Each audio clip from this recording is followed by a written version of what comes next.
Quel est le pouvoir suprême de la femme? C'est sa capacité à ressentir. Et on sous-estime beaucoup le pouvoir du ressenti. Qu'est-ce que c'est de recevoir les sensations? Qu'est-ce que c'est de ressentir, d'avoir une sensibilité? Mais dans le monde dans lequel on vit, qui nous anesthésie, nous désensibilise, nous rend grossières dans notre capacité à ressentir les choses, si c'est né de ne plus du tout sentir, la sensibilité est vraiment le pouvoir suprême. C'est vraiment ce qui nous permet d'être dans notre pouvoir et d'avoir notre puissance en tant que femme. En tant que femme, notre pouvoir, c'est de manifester, d'engendrer, de créer, de mettre au monde à partir des fondations de notre bassin, de notre womb, le womb qui est l'enveloppe énergétique de l'utérus. Pouvoir créateur aussi, c'est l'espace des énergies refoulées, beaucoup d'émotions refoulées, toute notre mémoire, notre passé intime, la mémoire de l'utérus, toutes les empreintes, etc.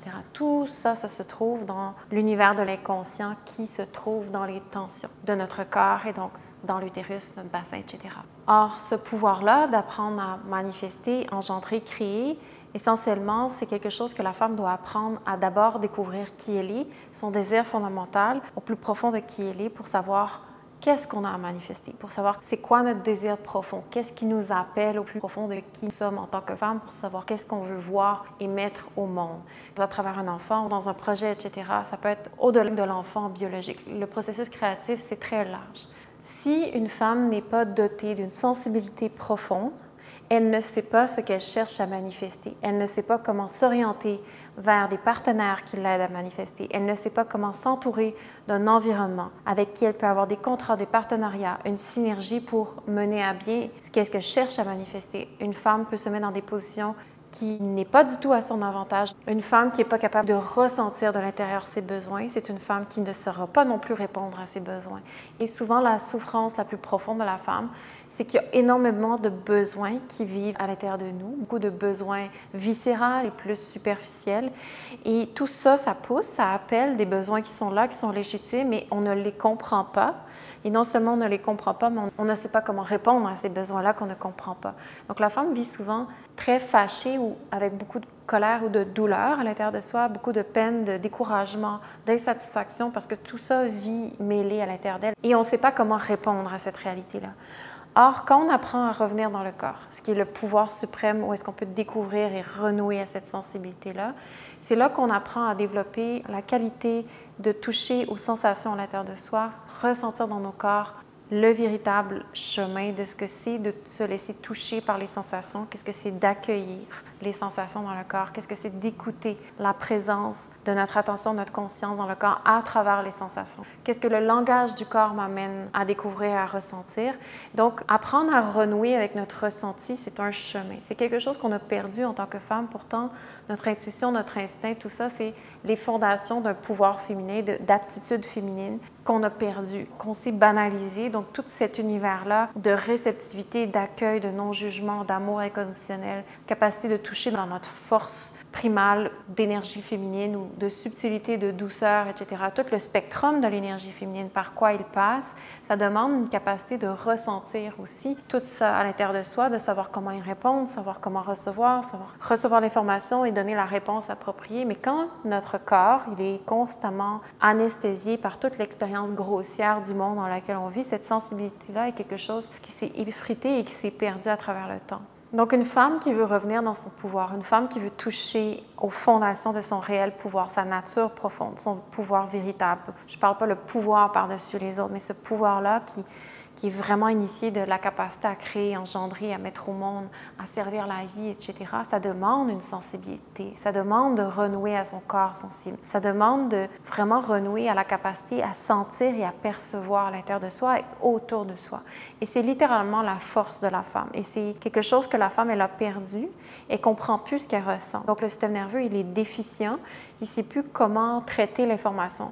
Recevoir l'information, la traiter et donner la réponse adéquate. Ce qui fait que la femme n'a plus de boussole interne, ne sait plus ce qui est bon ou pas bon pour elle, ne sait plus discerner qu'est-ce qui l'amène à retrouver son chemin, l'amène à s'orienter, se positionner, faire ses choix pour apprendre à manifester qu'est-ce qu'on a à manifester. Une fois qu'on est dans le processus de manifestation, qu'est-ce qui est bon pour garder et contenir cette énergie-là et ce processus créatif-là, comment en prendre soin.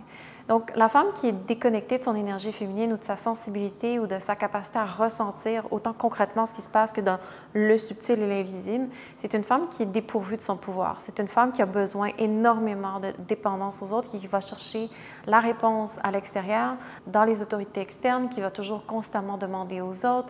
Et là, je fais la nuance entre avoir besoin d'aide, avoir besoin de support, avoir besoin de consulter d'autres femmes ou d'autres gens, etc., avec vraiment la capacité à savoir pour soi-même. Parce que fondamentalement, le pouvoir de la femme, c'est de savoir à un niveau très instinctif et très sensitif et très intuitif, cette capacité-là à vraiment savoir ce qui se passe et comment faire les prochains pas de sa vie et ressentir comment répondre et vers où aller, comment cheminer à chaque pas pour toujours aller vers qu'est-ce qu'on veut créer. Donc, le pouvoir suprême de la femme, quand on parle de ressentir tout ça, c'est quelque chose qui doit commencer dans le corps. Parce que tout ce qu'on veut vivre dans notre vie, on ne peut pas l'avoir véritablement si ce n'est pas d'abord une expérience dans le corps. Le pouvoir suprême de la femme, ça passe dans sa capacité à ressentir dans notre corps. Mais quand je dis ça, souvent, on a des expériences très superficielles du ressenti de notre corps. Et notre corps est rempli de sensations, rempli d'expériences et de messages, de langage intelligent que le corps nous envoie pour ramener notre attention à l'intérieur, pour découvrir vraiment, véritablement, où on doit prendre conscience dans ce qui est inconscient. Et si on ne sait pas suivre le chemin intelligent de où le corps nous amène à écouter et à ressentir, parce qu'on ne sait plus ressentir et recevoir, alors on s'est coupé de notre boussole intérieure. Comme je dis, on s'est coupé de notre capacité à avoir le chemin toujours à l'intérieur de nous pour savoir les choses, jusqu'au plus profond de notre utérus puis de notre womb.